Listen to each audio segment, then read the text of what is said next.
What's up, y'all, and welcome to another episode of Center Stage. My name, once again, is Aaron Barton, and my co-hosts are Spencer Ball and JP Barry. And here we are once again to talk and debate our sports of the week. So to start us off today, we are going to analyze and talk a little bit about the NBA playoff bracket. I know we've been sharing a lot about it thus far, heading into the weeks that have given us the bracket that we have now. So to touch specifically on it, we are going to talk about our favorite round one matchup. So for me personally, that is going to be the Celtics and the Nets, just because, you know, Kyrie playing games in Boston again, which sometimes, you know, he's been a little afraid to play back in Boston. It's been kind of obvious. You know, at one point he just walked in with Sage and didn't even end up playing. But I'm a huge Kyrie fan. You know, I'm a fan. I think his personality being so different and out there brings a really cool element to the game. I think some of his quotes about the art versus the entertainment are really powerful, coming from a player of his skill and passion. And I just think that team as a whole with the Nets, you know, talent-wise, they match up very well with Boston. You know, we might be able to see a Ben Simmons debut, and that would be really cool this series. I think it's going to be very interesting, and I'm really excited. What about you guys? Well, staying in the Eastern Conference, I'm really excited for Raptors 76ers, a rematch of the 2019 playoff series that I think we all know and love, that ended with the Kawhi crazy buzzer beater in Toronto that bounced, I think, 1,000,000 times before it went in. Faces have certainly changed around both those teams since, with James Harden joining the 76ers, Kawhi leaving for LA. But there's still a lot of players left from that. You got Pascal Siakam still leading the charge for the Raptors, and Joel Embiid, an MVP candidate for the 76ers. Really excited for that series. I think Fred VanVleet and Gary Trent Jr. are really going to – they played super well this year, and they're really fun to watch. Some mainstays of the Raptors, OG Anunoby. I don't know if I pronounced that It's right. Anunoby. You're Anunoby. very close, though. Hey, closer than I've been in the past. At least it wasn't Boheme. But He's getting better. it's really going to be interesting because James Harden has kind of struggled down the stretch of the regular season. So how is he going to – he's had his issues in the playoffs. So now he's had his issues this year, and he's got the monkey on his back with the playoffs. I'm very interested to see how he manages that, and then how the 76ers are going to manage being without Matisse Thybulle in Toronto because of the vaccine mandate. Okay, so I think both of y'all had really interesting picks. I think Celtics-Nets is going to be interesting, but to be honest, watching the Nets last night, they played really well and still only came out with a 7-point win. I mean, the Cavs they surprised me. After the first quarter, I was like, this team is about to lose by 45. KD's just going to put the hoodie on and chill on the bench for the last half. And, like, they really found a way to bounce back, but I think that speaks to, like, not only their resilience, but also that Brooklyn might not be as... They don't have the extra gear that people thought they... Kyrie shooting 100% from the field through the first three quarters isn't sustainable. Yo, it is. It's He's that boy. But here's the thing. Even though he did that, he had, like 34 and 11 or 12. I mean, just an insane stat line. KD also had 11 assists and put up a ton of points, I think 25. But it's like... They did this and still only won by 7. So they've got to get a better performance from their bench role. But moving on to my pick, after last night's game, I'm interested to see Grizzlies-Wolves. I was hoping you'd mention that. Honestly, probably two of the funnest teams in the league. I mean, the Timberwolves, Cat played horrible. I know JP was sending a meme to our group chat about Cat doing nothing. Because last night he really didn't. But again, it shows that even with a performance from arguably their best player, well, throughout the season he has been their best player, he's lacking. A top 5 center in the NBA. Yeah, he's lacking in this last game, and they still find a way to claw out a victory. It shows that this team is really dangerous, and they got guys that'll step up when they need to. Patrick Beverley had a great game on defense. It's so hard. It's like part of me is just like, I hate this guy. Yes. But then it's like, he's so hype. He's bringing a beer to the press conference. Like, he's just a hilarious figure. He's the kind of guy that if he was on your team, you'd go to war with him. Yeah. That was the my fact exact when he's next on point. another team, you don't like him. If he's on your rival, you really hate him. You really don't like him. But D'Angelo Russell had an awesome game. I'm really, because those guys that were on those late Kobe Lakers teams like Julius Randle, D'Angelo Russell, Jordan Clarkson, as someone who really loved Kobe Bryant like throughout my whole life of watching basketball, it's really nice to see guys who were on those teams thrive and still kind of carry on his legacy. Yeah, for sure. And Anthony Edwards and that playoff atmosphere in Minnesota. I was surprised. Honestly, Paul George played great, but really the rest of the Clippers kind of struggled. And I think part of that was playing on the road in Minnesota. And first off, I just want to get this off my chest. People making fun or like being down on the Minnesota fans and the players for celebrating that win are really lame, I think. They haven't made the playoffs. This is their second playoff appearance since 2004. What's going to happen in Charlotte if we ever win the playoff? If the Hornets make the playoffs, I'm burning things. I'm just going to get that out of the way. But, the NBA on TNT crew, I just thought that was really uncalled for. Yeah, I think they definitely had cause for celebration. They got the 7 seed. They won a hard-fought game. And, they clearly deserve it. And I'm interested to see how they match up with Memphis. So. Yeah, and to touch on an earlier point you made in a somewhat unrelated way, if any of you play 2K, Darius Garland, I hate that I have to clarify, but I will.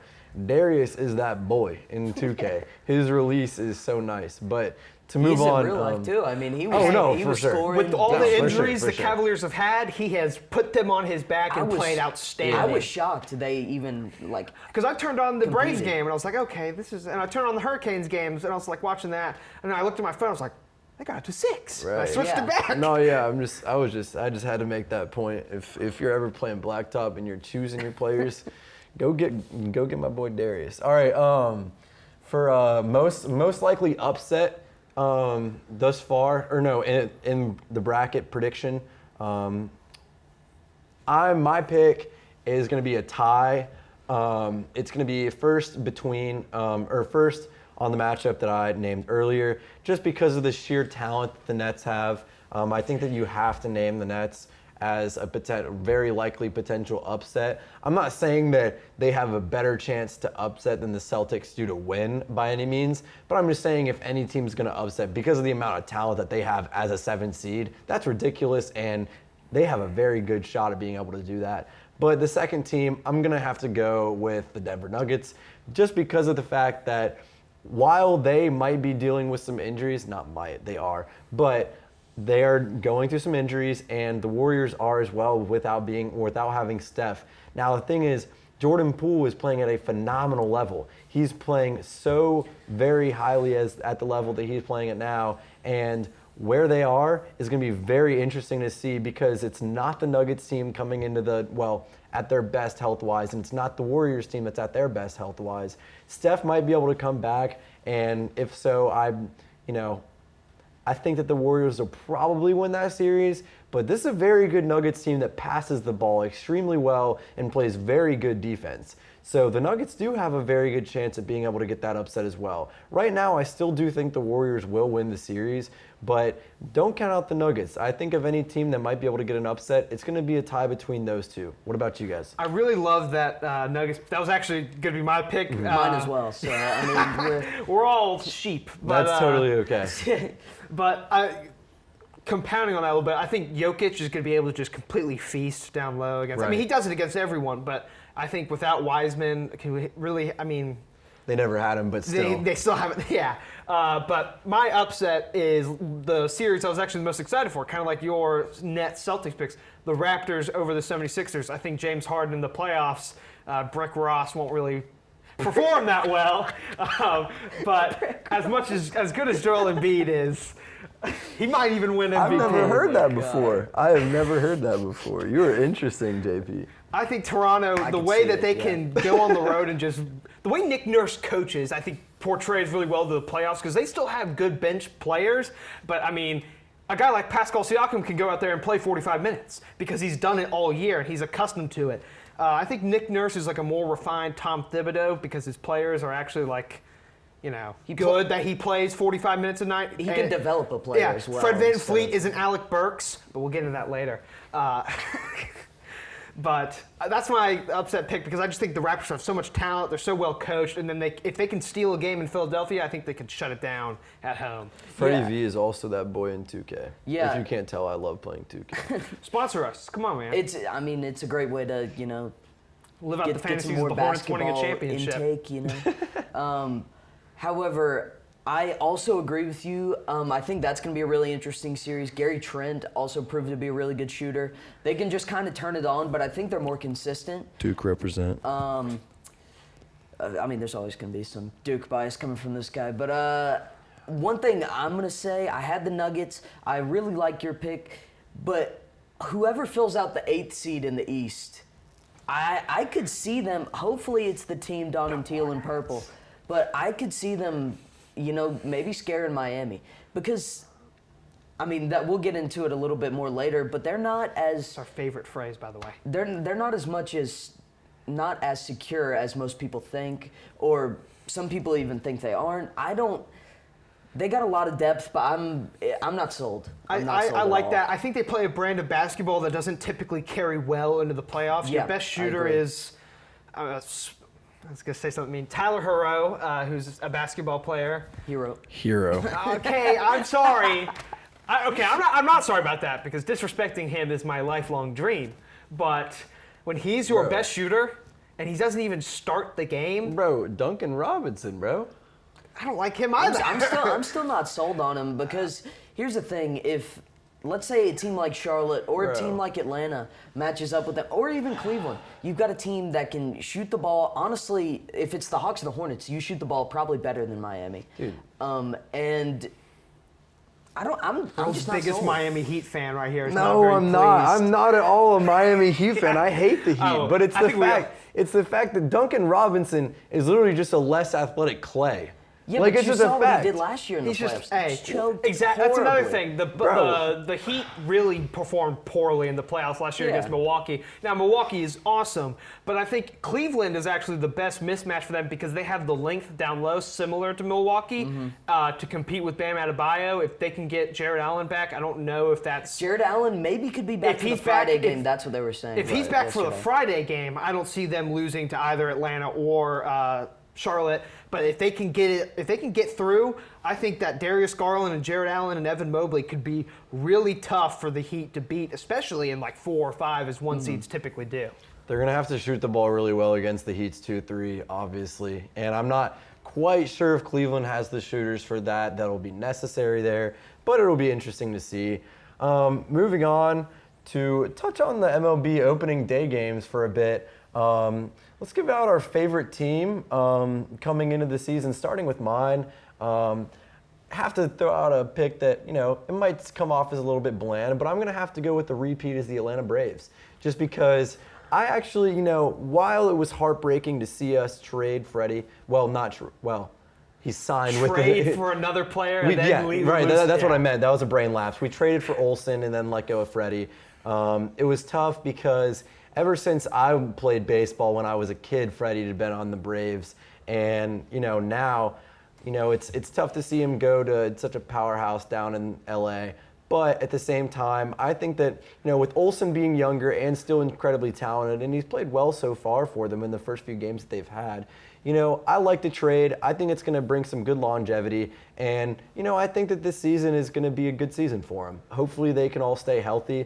Like some of them weren't able to do last season. I think that they can carry some momentum in for the rest of the season. What about you boys? I really love that pick. Marcell Ozuna has played outstanding to start the season. If he can return to that 2020 form where he won Silver Slugger and Acuna comes back, they get Mike Soroka back off the IL, Kirby Yates will return to the bullpen in August, all the offseason signings of Colin McHugh and Kenley Jansen, and Bryce Elder came up from the minors, started his first MLB game yesterday, and got a win in his first game, and that was the Braves' bats really came alive. I think first pitch just started for the game against the Nationals with Max Fried on the mound, so I'm really excited for the Braves. But my pick, and this is even blander than that, but it's the New York Yankees.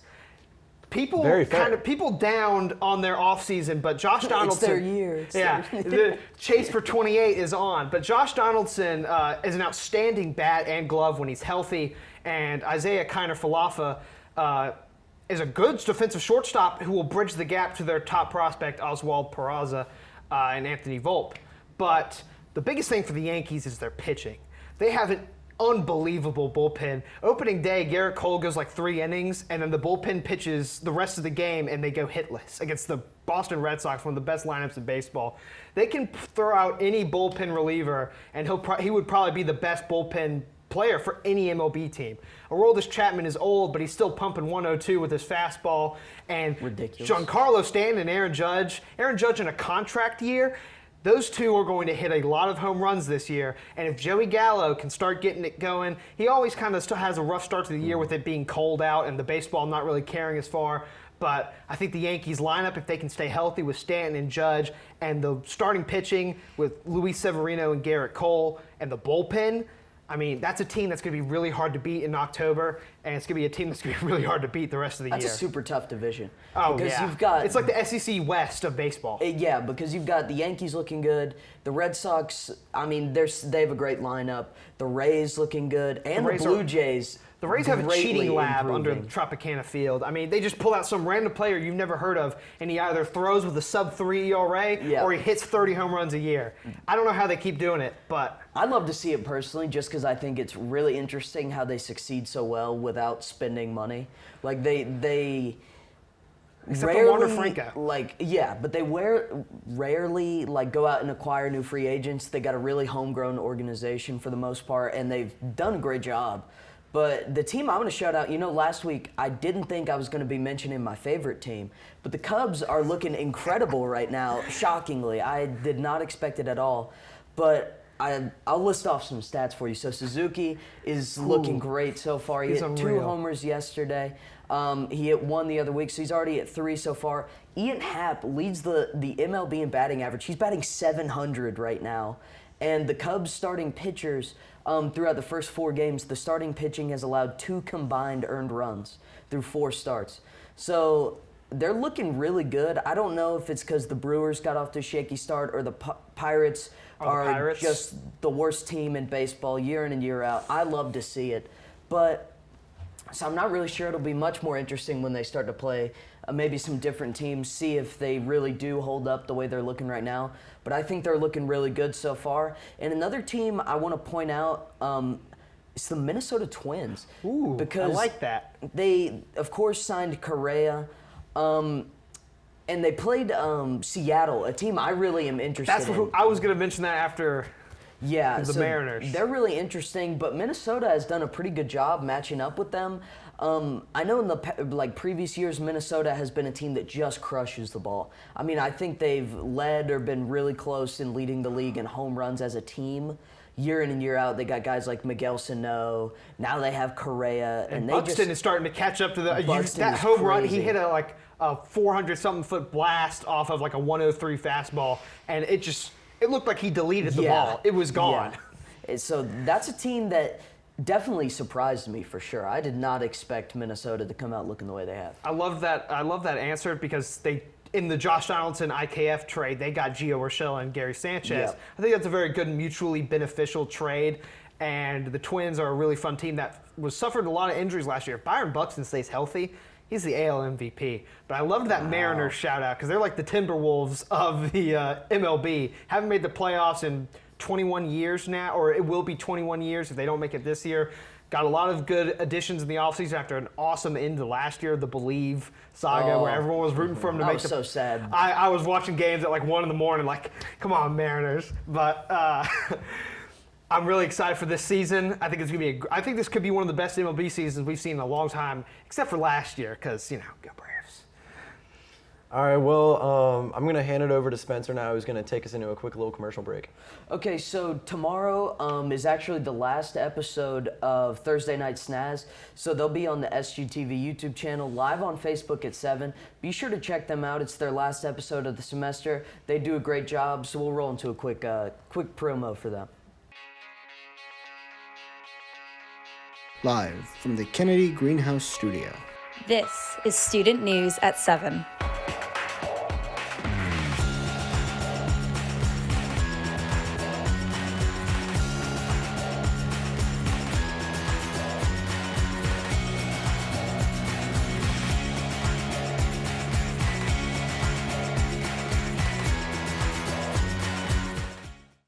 Alrighty, welcome back, y'all. And our next segment is something new we're going to be doing going forward called Fan Questions. So it's exactly what it sounds like. If you don't already, head over to our Instagram at Center Stage Show. So starting pretty much each week, I'm going to post on that Instagram story like a little sticker that allows you to put any question you have or topic you want for us to bring up in this segment. We will more than likely be answering every single question, at least for now anyway. Yeah. And so Or in our YouTube comments Once as our well. once our If you have fan questions base there. once our fan base reaches international levels, we might have to cut down on the question answer. But right. So and Close. that as well. So YouTube comments, Instagram comments. Any way you can reach any of us personally, we'll send exactly. me postcards. Right. So to start that off for our first fan question segment, his buddy Les Mears, My guy Les, yeah. word. He wanted us to touch on the Masters. So to get my quick thoughts, the best thing about it to me was, I love seeing Tiger go out and give it another shot. While it was really cool to see Scheffler get the win, I have a lot of respect for UT. That being Tennessee, just because it was one of the schools I was considering going to. I love Knoxville, and some of my best friends go there right now. So it was really cool to see, such a young guy pull away with his first win. I think that he's going to be great for a lot of years to come. But I really like Tiger because, he's our generation's GOAT, and he is one of the golf GOATs, if not the best golfer ever. Definitely the most fun to watch. Right, and seeing him, Personality. seeing him come out of such a devastating accident where he's just lucky to be alive right now, getting back to such a high level of golf, it's just incredibly impressive to me. So that was really heartwarming and really cool. What about you guys? My biggest thing with the Masters is how much I love the music, like the Masters theme. It's like all the beautiful. and then Yeah. the commercials with Jordan, like the song. But I watched it. To be fair, this was a very busy weekend for other sports. But my dad made sure I watched a little bit of it. And I really just, it was great to just see so many people at the in Augusta, and just back to what we used to be, because it's been it felt like it's been years since we've had a proper Masters. Because I think last year was in November. It was weird. There was a bunch of weird things going on. It was because College Game Day was there. I couldn't remember, but it was nice to see just returning to the form we were at what was. I mean, it's over 2 years ago at this point. Yeah, so I also caught a little bit of it. Scheffler's playing incredible. I saw something. He's had one of the highest earning seasons of all time. He's already up to I believe 10.7 million in earnings or something on this year, and it is nowhere near done. He's got a lot of tournaments left to play, and if he stays in form, I mean, it's going to be hard to stop him. I'll point out two quick other things. Rory McIlroy's final round was incredible. Yeah. You saw him really not in super big competition to be even in the top 10, top 5.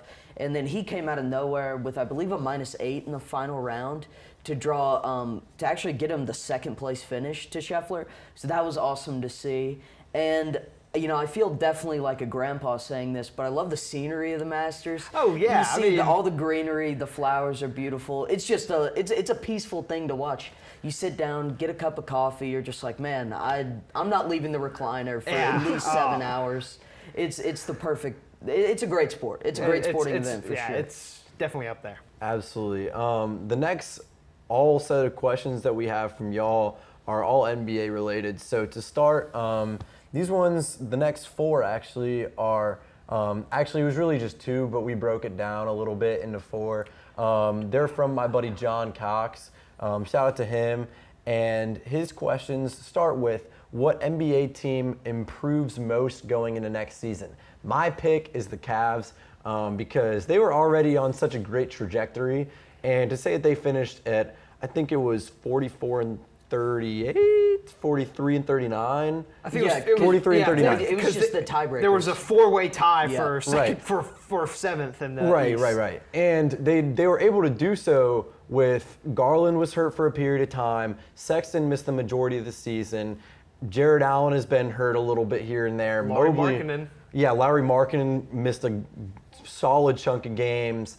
and Mobley missed like at least I think 10 to 15 games as well. Oh, yeah. So next season, obviously we can't guarantee full health for any of those players, but if they can keep at least all of those guys from missing under 15 games or over 15 games, I guess the right terminology would be there. I see the Cavs as being a potential 50-win team because Garland's only going to get better, Mobley's only going to get better, and Sexton was averaging 20 a game at one point. So I think that, hey, this could be a really solid team moving forward. They already had the flash, and I think that before some of the injuries, they already were going to get a much higher win total than they ended up as. So that's my pick. What about you guys? My pick is going to be kind of weird because they're currently a 2 seed, but I think the team that gets even better, Nick, the Memphis Grizzlies. I knew you were going with that one. Yep. Yeah, because I'm the biggest Memphis Grizzly fan on this show. I carry the flag. But their entire team is under contract for next year, and they're all super young. Their front office is outstanding. They're going to draft some guy with a random late second-round pick who's going to be an all-NBA player in 3 years. The improvement of John Morant from year to year. DeAnthony Melton, Dylan Brooks, Jaren Jackson Jr. I think is Desmond Bane. I mean, there's just so many players that you get. Killian Tilly. And I have to input the fact that Tyus Jones, since being drafted into the league, has led the league in assist to turnover ratio, and he did go to Duke. But that is besides the point. Steven Adams, the Jason Momoa clone. There's so many players on the Grizzlies where you name them like, oh, that guy, or he's so good. I think next year, Jaren Jackson Jr. is the Defensive Player of the Year. I think Ja will have an MVP. I think the Grizzlies could have an all-time great season next year, just because the coaching. The atmosphere. I mean, we've all like I said last time, but we've all seen Grizzlies games. Their home crowd is crazy. For sure. It's gonna be unreal what they do next year, and I think the Suns will they won't take a step back, but it'll be hard for them to compete with the Grizzlies for the 1 seed in the West. Yeah, I think the Suns' window is definitely closing now. Yeah. Because the Grizzlies are Chris Paul is only old. going to get better. Jay Crowder is old. The Timberwolves, I think, are a team that could possibly shoot up. And one thing we didn't mention earlier with that series, the home environments, that's going to be so much fun. Every game is going to feel like Game 7 of the finals, and that's something I love about basketball. There's 2 teams that don't often win, and there's something about it when you're lacking a championship, the fans show up even more because they want it. I remember the scene outside Milwaukee Stadium in Game 6 of the finals. That place looked like a madhouse. Yeah. And like every postseason, they showed Jurassic Park outside the Air Canada Center.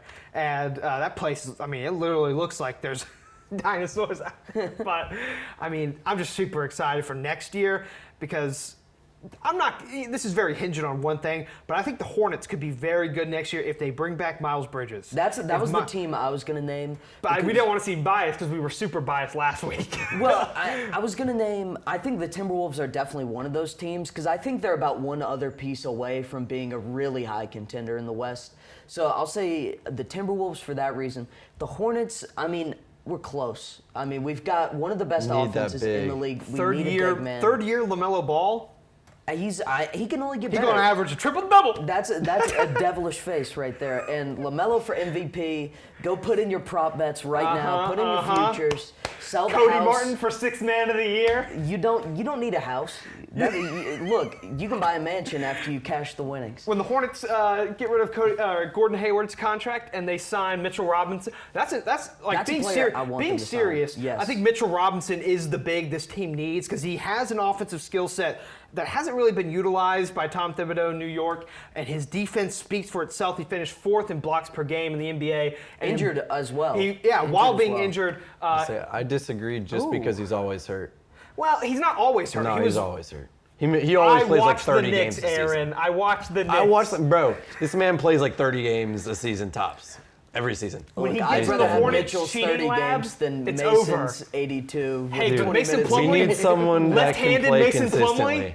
There's nothing like it. We need Mark Williams. All right. I genuinely think Mason Plumlee could be good off the bench because of how he provides. No, I think he's a hustler. He's a good passing. Yeah. So it's so weird because he'll throw a crazy pass and be like, "Is that Hakeem out there?" Sure. Yeah, Vanilla Olajuwon. Sure, and I think that Mark Williams would be great as a starter. Mark Williams would also be. I think. There's a not lot even of from a biased perspective. There's a lot of young, talented, big players for the Hornets. JT Thor. I've really been impressed with Kai JT. Jones. Jalen McDaniels. I like Kai. I love Kai. I mean, he went off in Greensboro. I love his teal hair. It's awesome. We got to But do something with our young players. Get them involved. Nick Richards, I have been impressed with him in his play. would play rookies. Jalen That'd be That McDaniels. leads us to our. Jalen McDaniels, since he came back, I've always been a Jalen McDaniels fan. But See, I was a guy. Get rid of McDaniels. Let LiAngelo Ball play and make oh big God, money. what's wrong with you? All right. Sorry, someone Twitter over there. To take us into our next subtopic, we're going to address who's going to get fired this offseason, and as a coaching wise. I have a very important answer for this. And His hand I is think red. that my God, I'm going to have to pass this up to you guys and think about it for a second. Because Take the us away. main candidate already got fired, Frank Vogel, which I'm not sure if I agree with, but he was probably the most likely to be fired. Tom Thibodeau, Yeah. the Knicks. It's malpractice how his starting lineups worked. I'm like shaking right now. Alec Burks, of all players in the NBA, played the third most minutes in March and April. He played the most minutes of any player in March. Meanwhile, you have Emmanuel Quigley. He's the third best player in the league. If you Meanwhile, didn't know. Emmanuel He's Quigley climbing is MVP an ladder. outstanding point guard. He's a point guard. People are going to say, oh, he can't pass. He's had a triple-double in his life. He's had 2 triple-doubles in the last 3 weeks since he actually got playing time because the season was over and Kimba got shut down. And Alec Burks actually played his role. Alec Burks isn't a bad player, but he's not a starting point not guard. his role, yeah. And Obi Toppin Looked incredible. looked the past few incredible weeks. when he actually got playing time. My boy 42 dropped. points. Yeah, he I dropped love 40. Julius Randle. I'd go to war with Julius Randle. I would've. But he was dealing with I'd trade him injuries. now. He's dealing with injuries. He was dealing with a lot of stuff. He was going through a lot. He had a new child, and that's always rough because you can't sleep. I think it's called like new baby I want syndrome. to know what war you were talking about with Julius Randle. Hey, I would fight in a meaningless war that accomplished nothing, and I would die in a ditch alone for Julius Randle.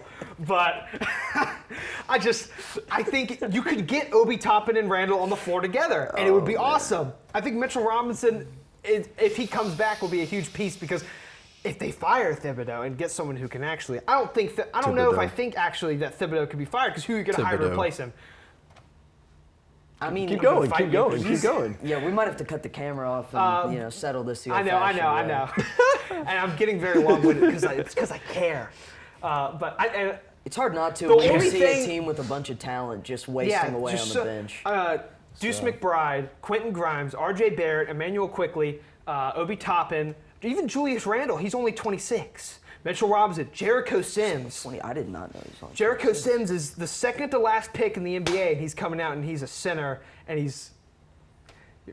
Is it because I? No, I just have a boiling hot take. Oh.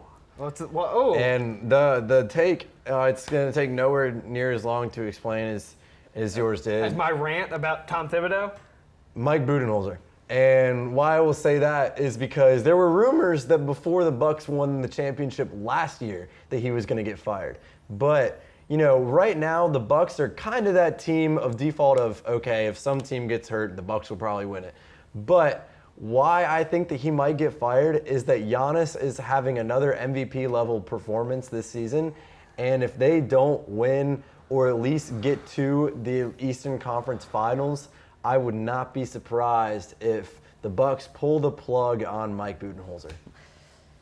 I would be very surprised. That'd be very stupid. I would say that might be the melting point take. I mean, we've surpassed boiling because that's interesting. Because first off, I think notice how when we were talking about upsets, we didn't even consider Milwaukee getting. Well, that's upset. because they're playing the Bulls. But also I love because, DeMar DeRozan, because but of they're playing the Bulls. because of the Bucks. You're underestimating They're Alex the Bucks Caruso. and they're playing the Bulls. This is Giannis true. is going to take Vucevic out behind the shed and do terrible things. It might be considered a war crime in multiple countries because Giannis NATO is is probably going to going to get drop. involved when they see what happens Giannis in is Milwaukee. probably going to drop about 40 and 20 every single game. game. It's not going to matter. The Bulls, Unless they Mark's gonna unless they average play like a 2-3. Unless they play a 2-3, because that's Giannis's kryptonite. it's still Until he starts hitting that step back three like he did against Brooklyn. Yeah, Giannis developing a jump shot is the scariest thing the NBA will ever see.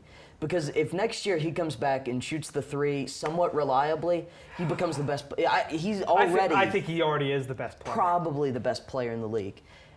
But my take on who gets fired, we've been talking about this for weeks. Aaron, I know, is a proprietor of this. JT's wearing the jacket. James Borrego JT? could be. I can't believe you did this. He said JP. I thought I said if I did it. Whatever, JT's you- wearing he's wearing the Hornets jacket.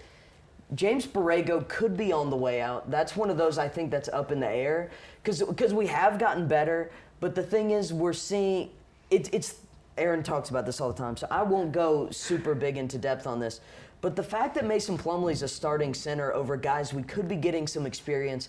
Mason Plumlee, I think, as you mentioned, could be a good backup center. Like he's just like Cody Zeller.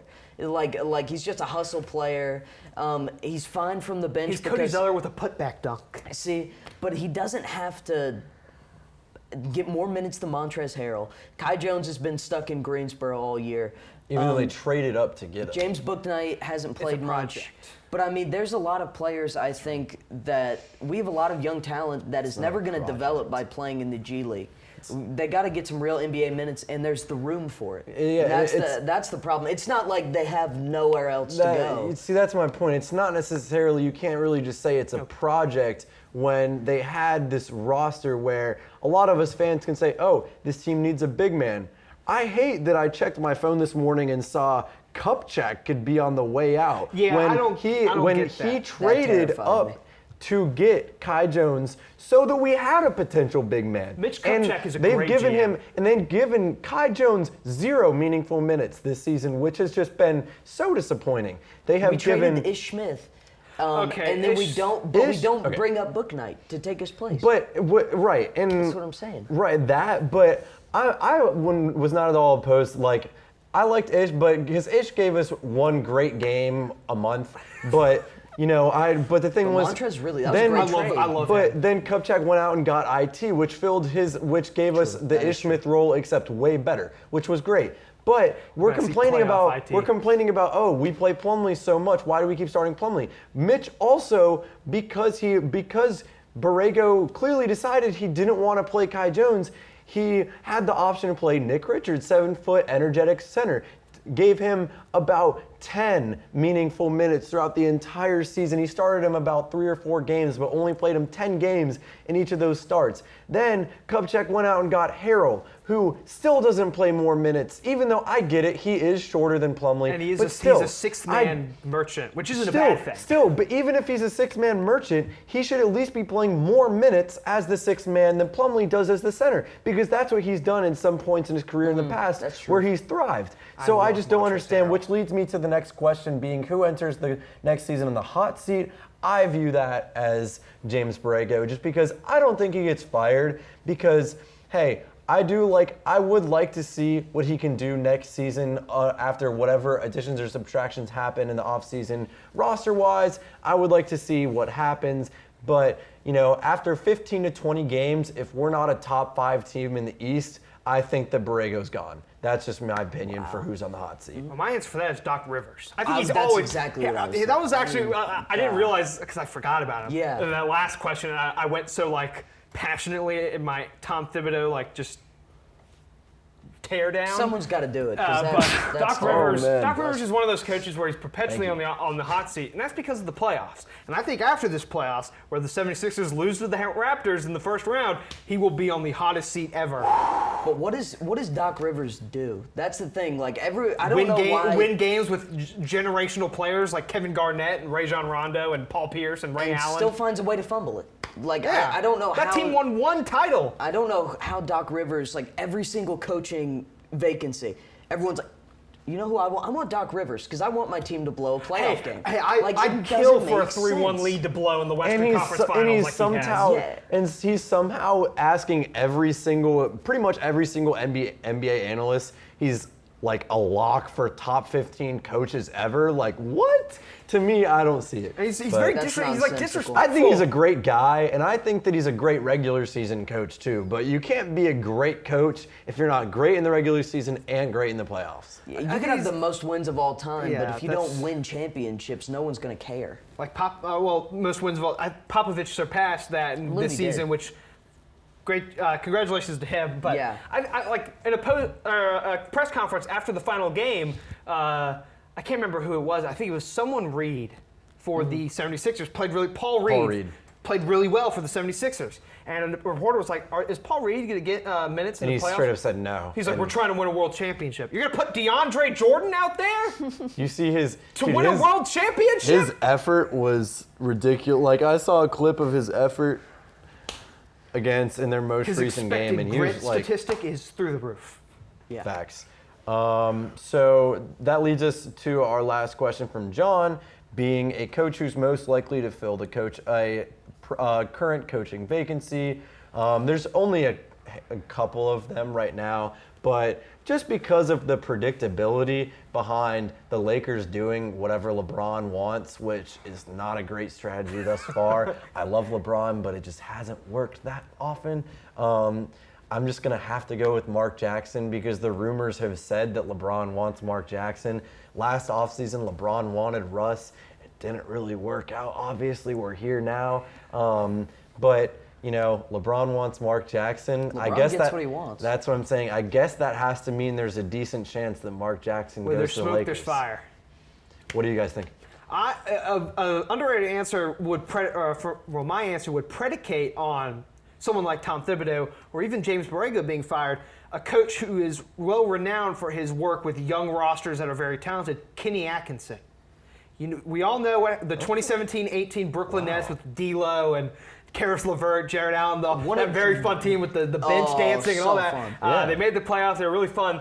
His work with that roster was so impressive. I think a team like the Knicks or the Hornets with such a young core that has a lot of talent. I mean, LaMelo, Bridges if he comes back, Bouknight, Kai Jones, even Jalen McDaniels. So, JP, I have to interrupt you. What vacancy do you view that he fills? Because that's what the question's asking here. I think he feels, you know, I don't want to jinx anything, but if the Hornets go out super sad tonight, Current like awful, vacancy. current Out of vacancy. teams that currently do not have coaches. Oh, See, I mean, there's only one, right? And There's the Lake- Kings.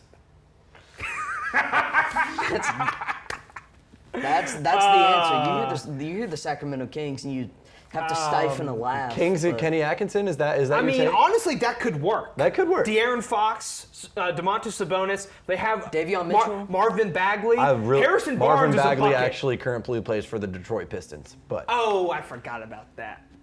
How could I? See, How could- he's so useless, you just forget. Oh, whoa! Marvin Bagley is trash.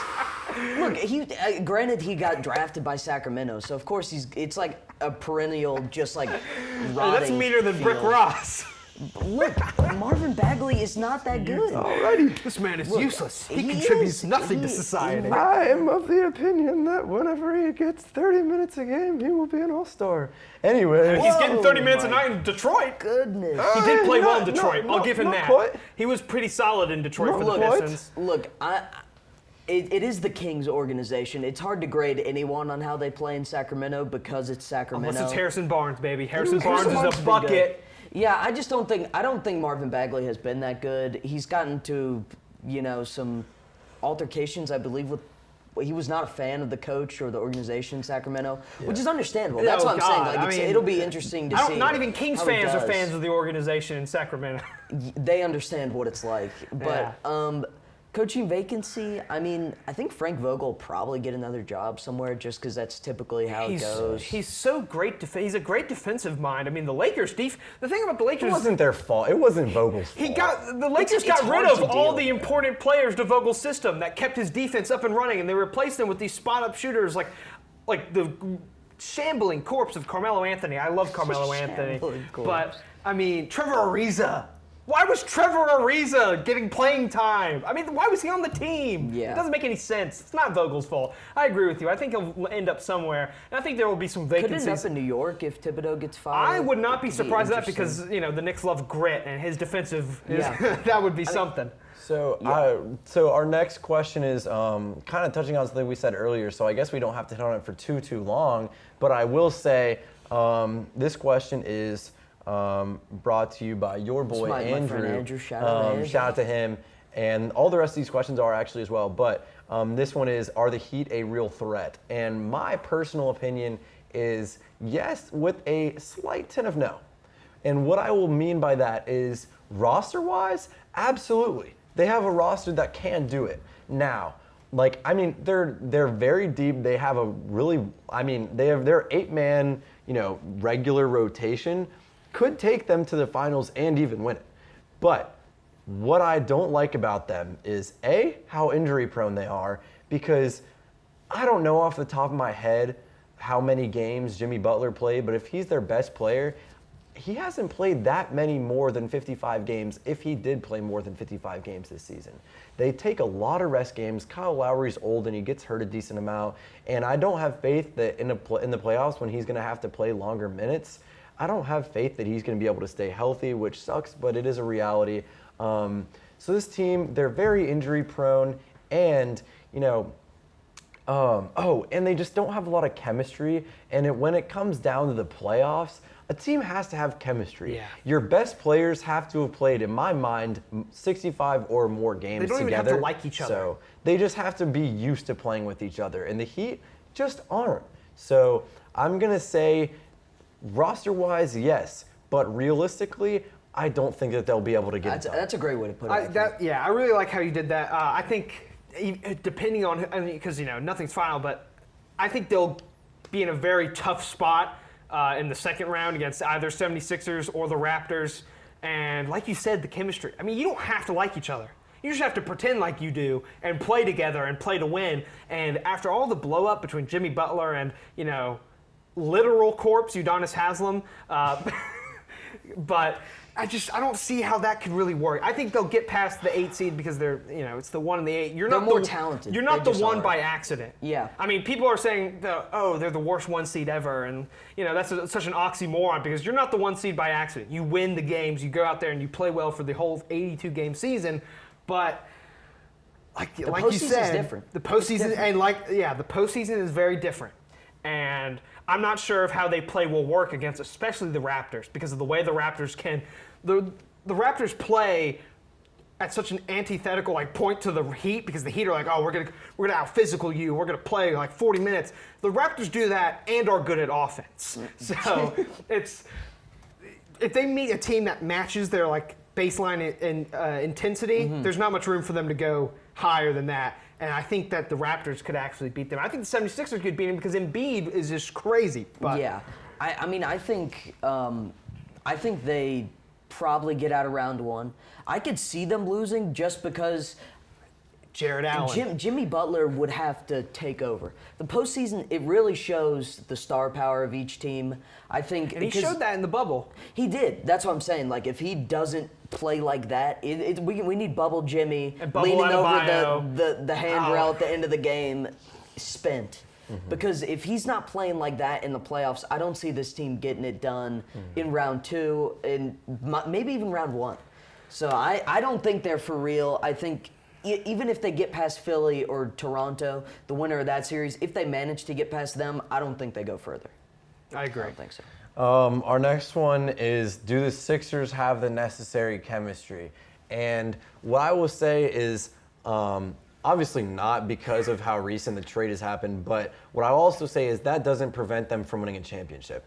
As I said, teams do need, obviously, is my most recent point does stand. However, these two stars between Harden and Embiid work so well together that if they play to their peak, it doesn't really matter in the same sense that the Raptors were able to do it with Kawhi. Granted, yes, the pieces did fall in the right ways for them to get there. I understand that. But that happens with the majority of NBA Finals winners. Unless it's a dynasty like the Warriors or other teams, a lot of the times the dominoes just have to fall in the right places for teams to be able to get the win. Now, I think that could happen for Philly, but it's really the biggest X factor for them is obviously going to be Embiid's health, but more importantly in my mind is going to be Harden's distribution of the ball. Because if it's the one point that Doc did make that I actually do like is that he said that it wasn't the bench's fault in their loss. Mm-hmm. It was James's fault for not getting them the ball, which was true. And you literally look at the next game, correct me if I'm wrong, he had 15 assists, 13 points and 15 assists, and it wasn't even on bad shooting. It was just because he wanted to get them involved more, and it worked. So if James can, while still being the primary ball handler, get everybody involved, I think that they're still going to have a very, very good chance at winning the chip this year. What do you Yeah, guys I think he's got to find a way of kind of testing out his shooting, because Right. if he puts up a terrible shooting performance, his chances are they're going to lose. Right. So he's got to, if his shot's falling, keep it going, because he's a great scorer. He's proven that Obviously. clearly. But if it's not, he's got to turn into that primary distributor, because they have good players. Like They really he did do. it in the Game 7 of the Western Conference Final. Yes, there you go. But Tyrese Maxey, I mean, has proven himself as a fantastic sophomore player this year. But they have a bunch of players, Shake Milton, of course Embiid. He's got to find a way to get Embiid the ball. That's their most important player. And I think if they do manage to beat Toronto, they're going to have a massive series from the two of them. I agree. I like both of your points, but something that y'all didn't mention, the whistles dry up in the playoffs. They let the boys play most of the time, unless you're Trae Young. But We'll see later tonight at 7, I But believe. a lot of games with the Harden-Embiid combo that the Sixers won came down to them shooting like 40 free throws a night. And that's not going to happen in the playoffs. That's not going to happen against a defense like the Raptors or the Heat in the second round. So I have a hard time seeing that, and James Harden playoff failure, Doc Rivers in the playoffs. No, I mean, really no other. Danny Green is a good playoff performer. I like Danny Green. He was great on the 2019 Raptors. I mean, It didn't have a fantastic bubble performance. He did airball that one to win the finals. he had an opportunity for a Steve Kerr moment, and he just blew it. Anthony Edwards did get airballed a death dagger threats 3 for that. last night, so things happen to the That best But of us. Anthony Edwards was also the best player on the floor for either team Danny last Green night. wasn't? No, but Danny Green was a huge part of the Raptors 2019 championship. he was so he really knows good. how to win. But outside of Danny Green, and if you get good Harden and Embiid down low, but outside of those two, Harden and Green, who's going to shoot Maxey's a great player. I was about to say, I can't believe you are not naming Tyrese Maxey But right now. we have not seen Tyrese Maxey in the playoffs with extended time. Sure. There really giving a lot isn't of much experience on that team. Sure. outside, but I think that would be their downfall. And I think that would be their downfall against any team they play in the East, because there's just so many other teams that have great chemistry and great playoff experience and great coaching that play all to the downfall of the 76ers. And our last question stands as, can the Warriors survive the Nuggets partially without Steph? Assuming that Steph even, partially meaning that, they're saying that he might be able to make it back at some point in the series if it runs that long. And what my instant answer is yes, because the question is asking, can they? Of course they can. Thank you, English teacher. Here, Right. I'll change the first one. Will they? Will they? I mean, it's going to really come down to, the two teams in this series are very evenly matched talent-wise at this point. The Warriors don't have a superstar currently. They just have several stars that work well together. The Nuggets have one superstar who makes every role player on that team better. So they're actually similar teams in the way that they move the ball and defend really well, and their assist percentages, a stat I really like, are both very high in the top halves in the league. So I really like this matchup. Can the Warriors survive? Absolutely. Will they? I think that there's a very good chance of it happening.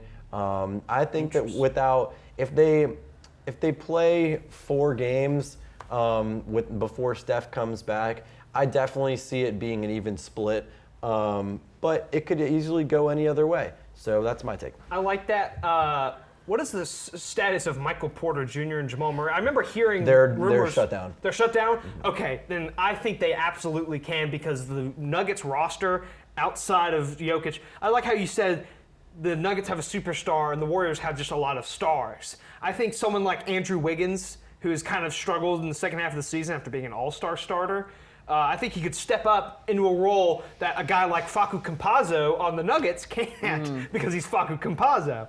But Wayne Ellington is gonna put his hands Wayne on Ellington, him. He's gonna put his hands on Knicks him. legend Wayne Ellington. I hope you do it, man. I can't. That'd be great to I can't see, stand that first little off. guy. Me neither, but I'm taking the Nuggets. Ooh.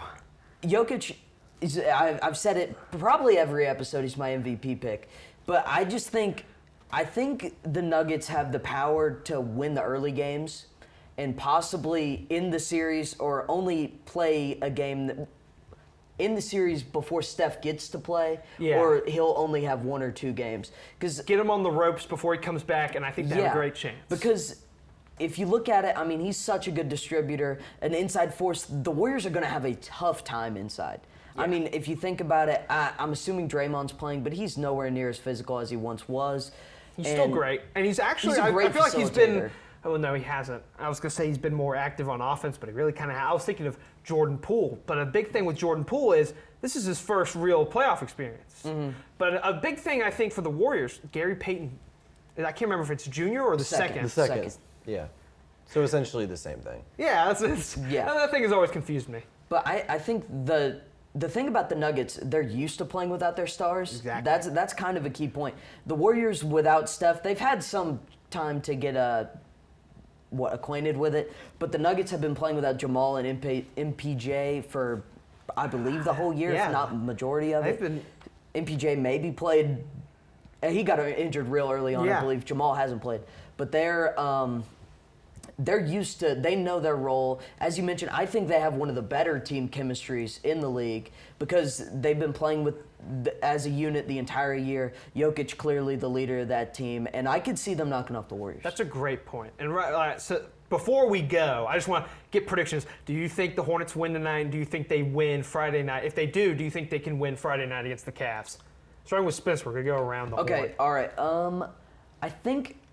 I think they'll beat Atlanta tonight, mainly because John Collins isn't there. I think Atlanta probably squeaks out an 8 seed with John Collins.